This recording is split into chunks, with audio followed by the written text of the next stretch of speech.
हमारे वो फोटो या वीडियो पोस्ट करता मन सा, दारू एक हाथ में सिगरेट, नीचे में लड़की लगी मन ए सार तारा लोग के बता देते हैं। जिन जना कोयले बने पहला पोस्ट उनका तो लत्ता बना के पूरा दुनिया वीडियो देखी उनकर ओकर हटा दी बात। लेकिन तोहनी के तोर बाप सबसे बड़ा बेवड़ा है, भोजपुरी के सबसे बड़ा पियो कर तोर बाप हो।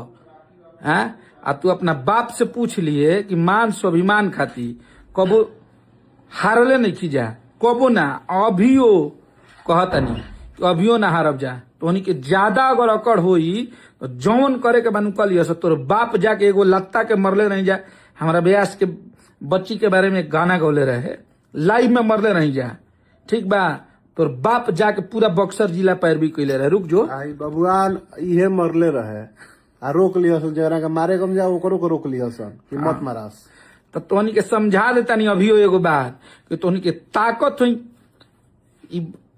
ये समझ रही हम तो कि हम एजाज खातिर बोला तनी ऐसे कि कम्युनिटी गाइडलाइंस के विरोध में तोहनी के ताकत हुई, जौना के ताकत हुई आके मिल लिया हमसे। तोहनी के बहुत मन बढ़ल बा। शरीफ जब शराफत छोड़ता है ना बहुत कुछ करता है। और सुन, ऐसा इंसान के हमार देश के सबसे बड़ पार्टी अभी बीजेपी बा, ऐसा इंसान के एमएलसी के टिकट दिले बा कि एमएलसी बनला के बाद ये पूरा दुनिया में टांडव मचा के केहू के खोद देता जवान, केहू के गाड़ी दिवा देता, कौन लड़किन के सपोर्ट करवा के खेसारी लाल यादव के गाड़ी दिवावता। समझ आसा ये बात है, इंस्टा फेसबुक या यूट्यूब पे ना हुई।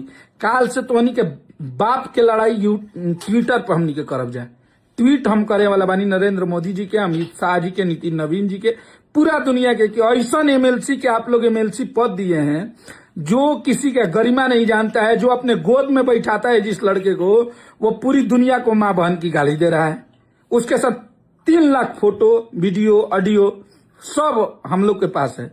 तो हम ट्विटर पे बात करेंगे, यहां नहीं करेंगे, और हम डायरेक्ट केंद्र से इसका जवाब